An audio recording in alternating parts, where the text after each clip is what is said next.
मित्रों नमस्कार। आप हैं बसंत गुरु जी के साथ। जीवन का एक शाश्वत प्रश्न,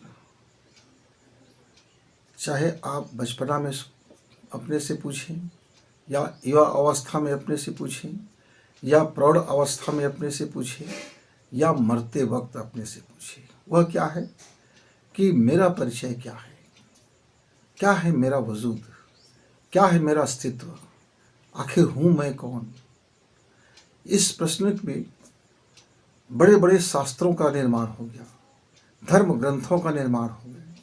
कितनी जातियाँ, उपजातियाँ, संप्रदाय और धर्म, अलग अलग मत मतांतर, कितने महापुरुष हुए, कितने पैगंबर और अवतारी हुए, कितने दैव चेतनाओं ने हमको आकर के समझाने की कोशिश की कि आप हो कौन।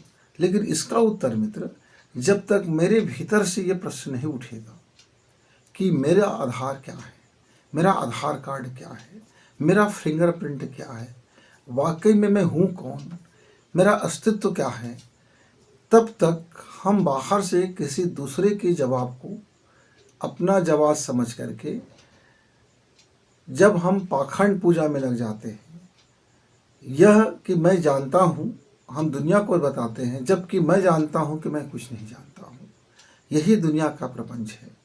तो मित्रों, बचपना में मैं जब था, मेरी उम्र करीब 12-13 साल का रहा होगा, तब से मैं इस प्रश्न की उत्तर में खोजता रहा हूँ। और एक यात्री, एक खोजने वाला यात्री, एक विद्यार्थी की तरह मैं निरंतर खोजता रहा। जब मैं युवा अवस्था में आया, 30 साल की अवस्था में, तब मुझको एक बुक मिला, यानी एक पुस्तक मिला। पुस्तक क्या कहूँ, एक विचार मिला। एक महापुरुष ने अपने विचार अपनी पुस्तक में, अपने शैली में, अपनी बाबत वह लिखा हुआ था। तब मुझको एक दिशा मिला कि मैं खोज कैसे करूं। तब मैंने विज्ञान के शरण में गया। जब मैं कहता हूं मैं कौन, मेरा परिचय क्या, तो मेरे माता पिता ने एक नाम दिया। मैं जिस घर में रहता हूं उस घर का अपना एक लेवल है कि ये मध्यम वर्गीय है, कि गरीब है, कि हाई सोसाइटी वाला है। मेरे अपने माता पिता के अपना एक जाति है, उपजाति है, संप्रदाय है, यानी एक छाप है, एक परकोटा है। जैसे मेरे एक शरीर में हाथ पैर है, रूप रंग है, काला हूँ, सांवला हूँ, क्या हूँ, कितना ऊंचाई है, ठीकना हूँ, मोटा हूँ, पतला हूँ, दुबला हूँ। फिर मेरी स्वर कैसा है, मेरी वाणी कैसा है, कर्कश है, मीठा है, कि गूंगा हूँ, कि बोलता हूँ। मेरी आंखें दिखती है कि नहीं दिखती है, मेरी कान ठीक से सुनाई देता है कि नहीं दिखता है, मेरी जीवन, मतलब ये बाहरी परकोटा। जब हम इस बाहरी परकोटे से जब हम अंदर की ओर यात्रा करते हैं, तब आता है हमारा शरीर, कि मेरा शरीर स्वस्थ रहता है, बीमार रहता है, मेरे शरीर का रंग रूप क्या है, मेरे शरीर क्या हजम करता है, क्या हजम नहीं करता है, इस रस रसायन। फिर उसके अंदर जब हम पहुंचते हैं कि शरीर का जो दिखने वाला त्वचा है, यह केवल बाहरी परकोटा है। उसको तो एक हड्डियों के ढांचा में और तमाम तरह की तंत्रिकाएँ और उसकी सेल्स है, उसकी कोशिकाएँ, ये सब मिल करके एक शरीर की रचना कर दिया। फिर इस शरीर में मैं कहाँ हूँ, हजारों और लाखों कोशिकाएँ हैं। हर कोशिकाओं के अंदर में अपनी अपनी जीवन है, अपना अपना जीवन, मरते हैं, बनते हैं, मरते हैं, बनते हैं। मतलब मैं एक जिंदा हूँ, लेकिन ठीक है, मेरे शरीर के अंदर में हर 24 घंटे में न जाने कितनी कोशिकाओं मर जाते हैं और कितनी कोशिकाएं जन्म ले लेते हैं। कितने जीव मैं हजम कर जाता हूँ, कितने जीव का अंत हो जाता है और कितने जीव मेरे अंदर पनपते रहते हैं। यानी मेरा शरीर में मेरा एक जीव ही नहीं है, उस शरीर में समुच्चय है। कितने जीवों का समुच्चय है, कितने मुर्दाओं का समुच्चय है, कितनी चेतनाओं की समुच्चय है। हम खाते हैं, आहार लेते हैं, और उसका जो रस रसायन है पूरा हम पचा नहीं सकते, इसलिए तो मल त्याग की जरूरत पड़ती है ना। हम पानी पीते हैं, हम पचा नहीं सकते, इसलिए तो मूत्र विसर्जन की जरूरत पड़ती है ना।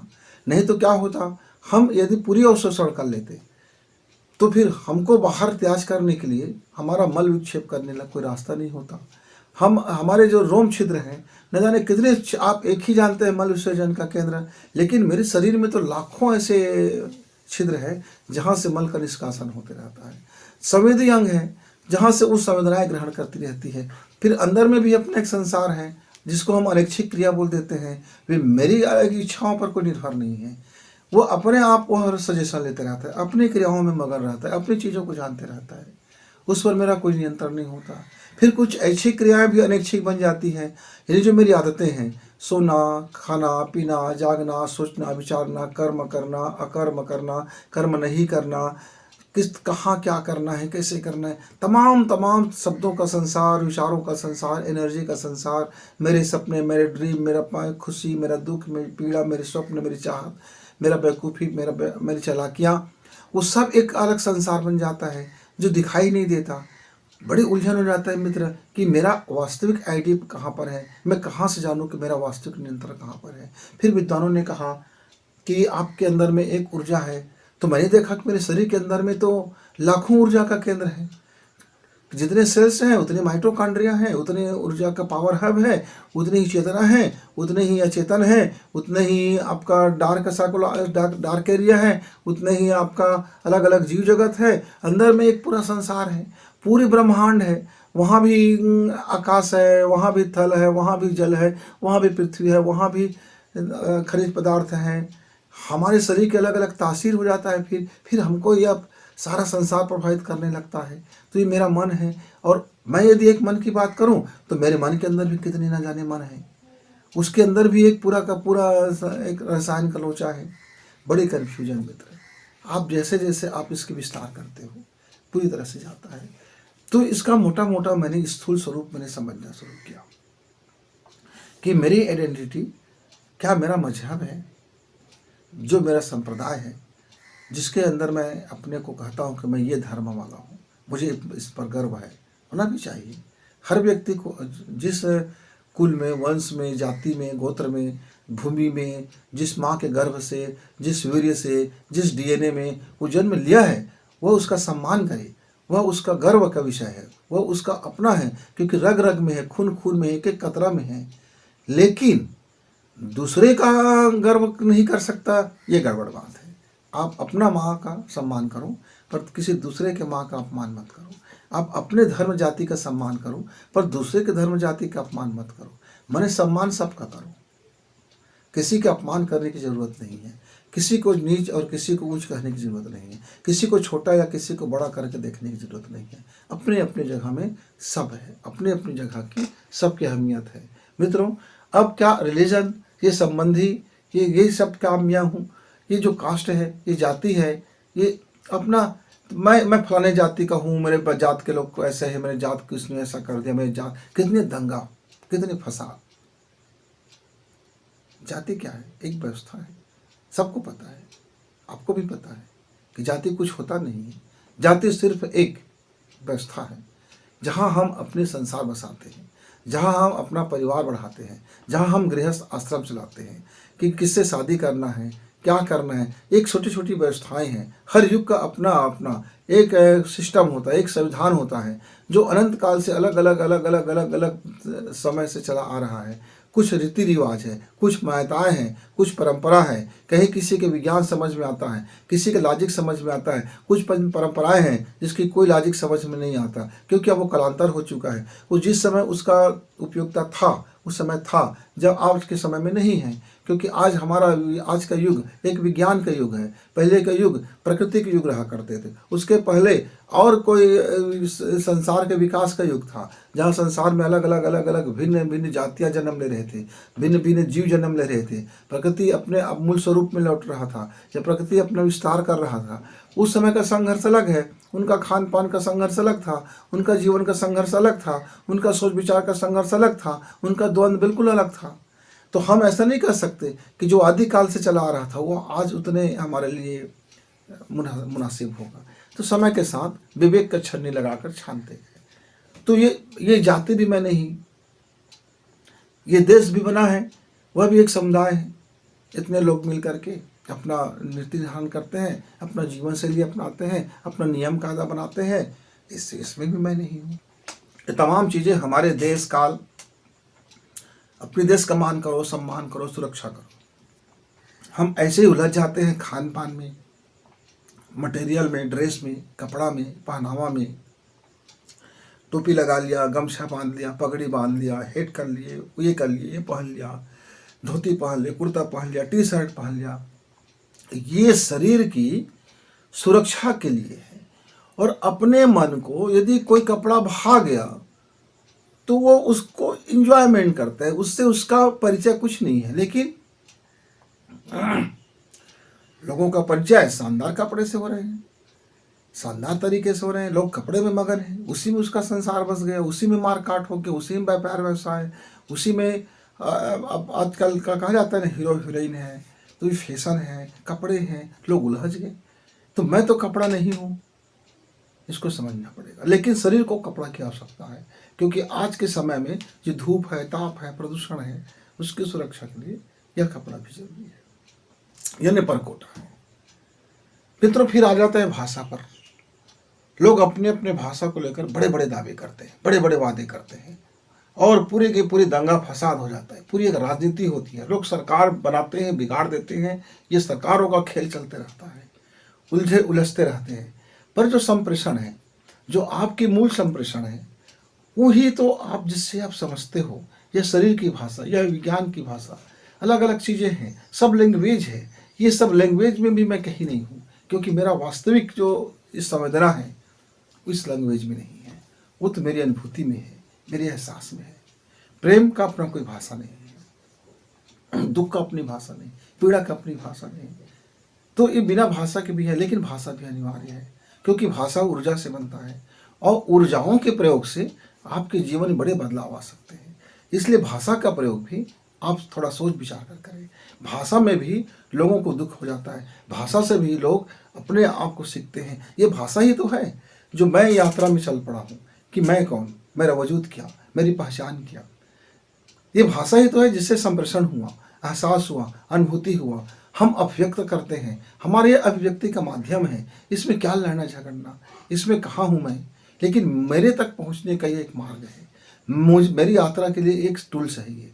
तो मित्रों, बड़ी उलझन में मैं फंसा हुआ। आज पूरा संसार इसी आइडेंटिटी में, इसी पहचान में उलझा हुआ, तमाम तरह की दिक्कतें, और पूरी राजनीति के इर्द गिर्द, पूरी धुरी में यही चलते रहता है। पर मैं तो नहीं हूँ। मित्रों, जो आपके भीतर में जो चैतन्य शक्ति है,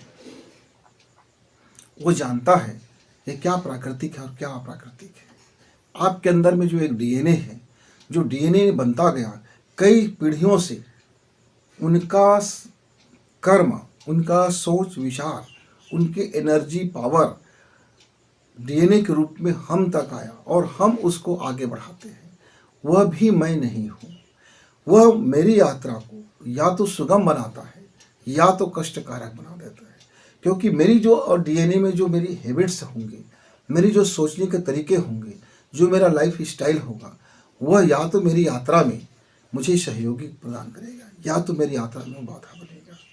तो मित्र, जब हम अपने मैं की ओर लौटते हैं, मतलब मैं कौन हूँ, जब मेरे यह शरीर में जब मैंने प्रवेश किया, जब मैं मांस के पिंड में था, मैं माँ के गर्भ में था, जब मैं माँ के गर्भ में था, तो जो मेरा डीएनए था, वह जब मेरे पिंड को जीवित रखा था ऑक्सीजन के माध्यम से। लेकिन जब पहले बार मैं धड़का, जब पहले बार मेरा हृदय में धड़कन आया, जब मेरी मस्तिष्क में मेरा ब्रेन जब सोचना शुरू किया, जब मैं सोचना शुरू किया, तो जिस तरह से वह सूक्ष्म और घनीभूत एनर्जी को किसी माध्यम की जरूरत नहीं होता, वह किसी माध्यम उसको रोक नहीं सकता। वह इतने सूक्ष्म होता है कि सारी चीज उनसे मिलके बना है, और वो उनसे ही बना हुआ है।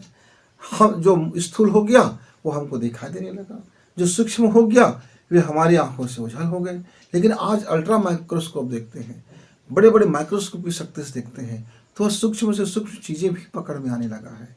और हम बहुत दूर का भी देखते हैं आजकल माइक्रोस्कोप से, वो दूर का भी हमको आकाशगंगा दिखाई देने लगा है।